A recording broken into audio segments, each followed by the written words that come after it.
بڑے بڑے سوال ہیں، تو ہم ذرا شروع کرتے ہیں۔ پہلا سوال، بسم اللہ۔ تو سوال یہ ہے کہ اسلام اور دیگر مذاہب ریلیجنز کے کانسیپٹ آف گاڈ میں کیا فرق ہے؟ کیا اللہ، بھگوان، ایشور، گاڈ، خدا، الوہم، جہووا یہ سب ایک ہی ذات کے نام ہیں؟ تو بیسیکلی پوچھ رہے ہیں کہ ان کے کانسیپٹ میں فرق پھر کیا ہوا؟ یہ اتنے سارے جو نام ہیں کیا ایک ہی ذات کے یہ نام ہیں؟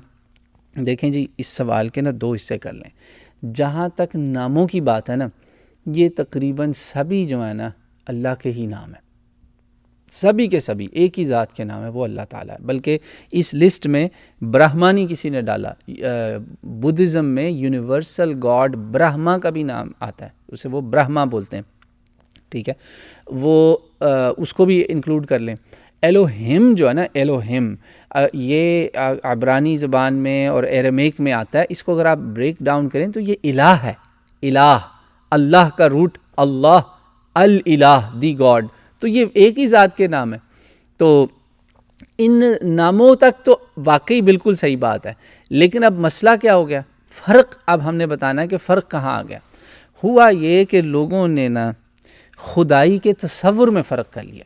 ناموں میں تو کوئی مسئلہ نہیں، بالکل اس میں آپ پریشان نہ ہو۔ میں چھوٹا سا ایک بلکہ یہاں واقعہ بتاتا چلتا ہوں۔ ہمارے یہاں ایک خاتون آئیں، ہم باہر تھے پارکنگ لاٹ میں مسجد کے کچھ دوستوں کے ساتھ، یہاں کرکٹ ہو رہی تھی باہر، تو وہ آئیں خاتون، تو دکھنے میں وہ لگ رہی تھی جیسے انڈیا سے ہیں، تو دیسی، مطلب یہاں ہم پہچان لیتے ہیں نا کہ یہ ہاں اس کا رنگ ہمارے رنگوں جیسے یہ دیسی ہے، ہم دیسی بول دیتے ہیں۔ دیسی مینز انڈو پاک، پاکستان، انڈیا، بنگلہ دیش۔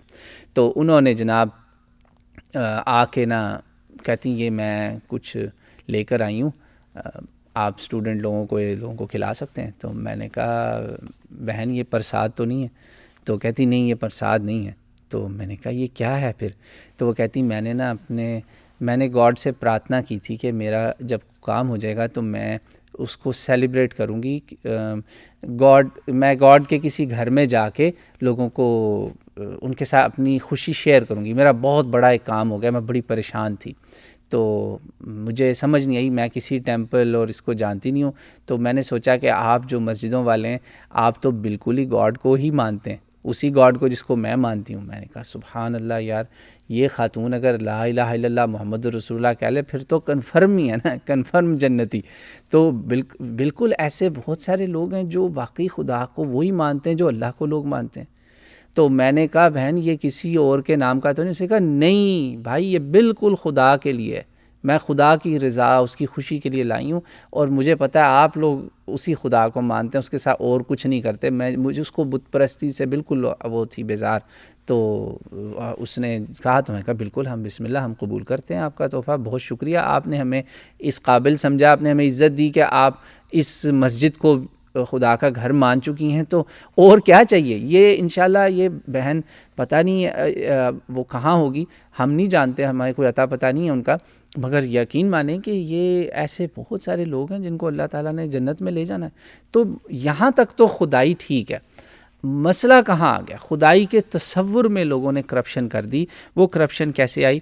لوگوں نے، کسی نے کہا کہ یار بنانے والا تو ایک تھا، کوئی تو ہے، مگر نہ آگے یہ سب کچھ جو ہو رہا ہے نا یہ ایسے ہی ہے کہ ایک سسٹم چل رہا ہے، اور اس سسٹم کے کئی کمپوننٹس ہیں، ہر ایک کی اپنی پاور ہے، کوئی آسمانوں میں ہے پاور، کوئی نیچر میں ہے، کوئی فلاں چیز میں ہے، تو وہ پاور ڈویژن ہو گئی، رولز ایسے بن گئے ہیں کہ وہ اب نہ سمجھے ڈیمی گاڈز ہی ہو گئے، اور اسی کی وجہ سے یہ جو گاؤ دیوتا، اگنی دیوتا، فلانا دیوتا، یہ آگ کا خدا، بارش کا خدا، بجلی کا خدا، یہ خدا نہیں تھے، اصل میں یہ فرشتے اور وہ چیزیں تھیں جو اللہ تعالیٰ کی خدمت کر رہے تھے، اللہ کے بندے، اللہ کے حکم بجا لانے والے تابع دار۔ وہ لائن الٹ گئی، وہ دوسری طرف لے گئے، انہوں نے خدائی کے شریک بنا لیے، وہ سمجھے کہ نہیں بھئی یہ تو خدا کو مشورے دیتے ہیں، یہ تو اب اتنے پاورفل ہیں کہ یہ خدا نے ان کو اختیارات دے چکا ہے، اب یہ اپنی مرضی سے کام کر رہے ہیں، جس کو مرضی جلا رہے ہیں، جس کو مرضی مار رہے ہیں۔ تو یہ ایک سسٹم لوگوں نے بنا لیا. اس سسٹم کو لوگوں نے اس لیے بھی بنایا کہ لوگوں سے نا یہ نیچرل ڈیزاسٹرز اور کیٹاسٹرفیز جو ہے نا، کیٹاسٹرافک ایونٹس، یہ جو طوفان، بارشیں، یہ وہ مسئلے مسائل، یہ حل نہیں ہوتے تھے. تو انہوں نے کہا یار برہما کو یا بھگوان کو دوش دینے کی بجائے اس کو نردوش رکھو، سارا دوش ان پہ ڈال دو کہ یہ جو ہے نا مختلف، یہ ان کو غصہ چڑھا ہوا، یہ کام دکھا رہے ہیں تو وہ بچا رہے. ایتھیزم سے، دہریت سے بچانے کے لیے یہ سارے کام کیے، کوئی فائدہ نہیں ہوا. اس کا کیا فائدہ ہوا؟ کیا ایتھیزم نہیں ہے؟ کیا لوگ نہیں ایتھیسٹ دہریے بنتے؟ تو یہ ایک غلط اپروچ تھی جو، اور کچھ تو پیور شیئر اگنورنس تھی. تعلیمات آہستہ آہستہ لوگ اپنے بڑوں کی، جو اصل بڑے تھے، نیک لوگ تھے، ان کی تعلیمات سے دور ہوتے گئے. ایک یہ تصور آ گیا. اسی طرح کچھ لوگوں نے خدائی کا تصور میں یہ کر لیا کہ نہیں یار، دنیا جو ہے نا وہ اب چل تو اپنے آپ ہی رہی ہے، بنانے والا تھا مگر اب یہ سب اپنے آپ چل رہا ہے. یہ کوئی فرشتے وغیرہ ایسی کوئی پاور نہیں ہے، یہ سب اپنے آپ چل رہا ہے. بلکہ مدر نیچر جو ہے وہ بائی اٹ سیلف اتنی پاورفل ہو چکی ہے کہ وہ اب سمجھیں کہ وہ گاڈ بھی اس کو چھیڑ نہیں سکتا.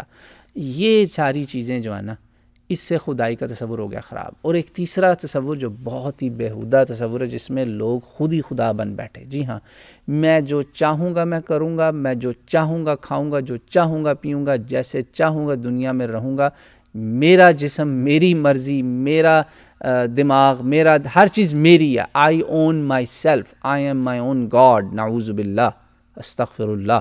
یہ وہ بیماری ہے جو اس دور کا سب سے بڑا تباہ کن جو ہے نا کانسیپٹ ہے، جس میں یہ سارے کے سارے کانسیپٹ ایک طرف اور یہ کانسیپٹ ایک طرف آ گیا کہ ایک نیا خدا لوگوں نے بنا لیا. اور وہ خدا کون ہے؟ وہ اپنی ذات کو. اور یہ اس خدا کا ذکر، اس جھوٹے خدا کا ذکر اللہ تعالیٰ نے اس کتاب میں کر رکھا ہے. اور کتابوں میں بھی آپ کو اس کے اشارے مل جاتے ہیں. اللہ کہتا ہے تم نے ایسے بندے کو دیکھا جس کا خدا اس کی اپنی خواہش ہے. اَرَأَيْتَ مَنِ اتَّخَذَ إِلَٰهَهُ هَوَاهُ وَأَضَلَّهُ اللَّهُ عَلَىٰ عِلْمٍ. اور یہ وہ لوگ ہیں جو علم سے گمراہ ہیں. یعنی اور آپ نوٹ کریں گے اکثر یہ جو ہوتے ہیں جو کہتے ہیں جو میرے دل میں آئے گا میں وہی کروں گا یا کروں گی، یہ اکثر کھاتے پیتے لوگ ہوتے ہیں جن کے پیٹ میں کھانا ہوتا ہے، فریج میں بھی کھانا ہوتا ہے، اچھا خاصا یہ جو ہے نا سیٹلڈ ویل آف لوگ ہوتے ہیں، ان کے اندر ہے. یہ مسئلہ ہو گیا.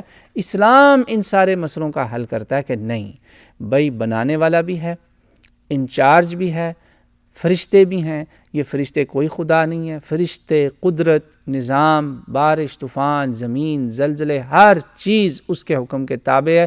ایک پتا بھی اس کی مرضی کے بغیر، اس کی اجازت کے بغیر، اس کے اذن کے بغیر نہیں اترتا، گرتا بھی نہیں ہے زمین پہ. اور کوئی بیج جو زمین کی گہرائیوں میں دفن ہے، جب تک وہ کن نہیں کرے گا وہ بیج بھی نہیں اگے گا. یہ ہے صحیح تصور خدائی. یہ آپ مان لیں تو آپ مسلمان ہو جائیں گے. آپ یہ مان لیں کہ میں ہر چیز اپنی مرضی سے نہیں کر سکتا، اور یہ فیکٹ ہے. دس is a fact of life. آپ مجھے اپنی مرضی سے گاڑی چلا کے دکھائیں کہ جیسے میری مرضی ہوگی میں ویسے چلاؤں گا. آپ نہ مرے ہوں یا دوسروں کو نہ مارا ہو تو پھر مجھے کہنا. This is a reality. Let us face this reality. ٹھیک ہے، یہ ہو گیا پہلا سوال. اس پہ اگر کوئی کوشچن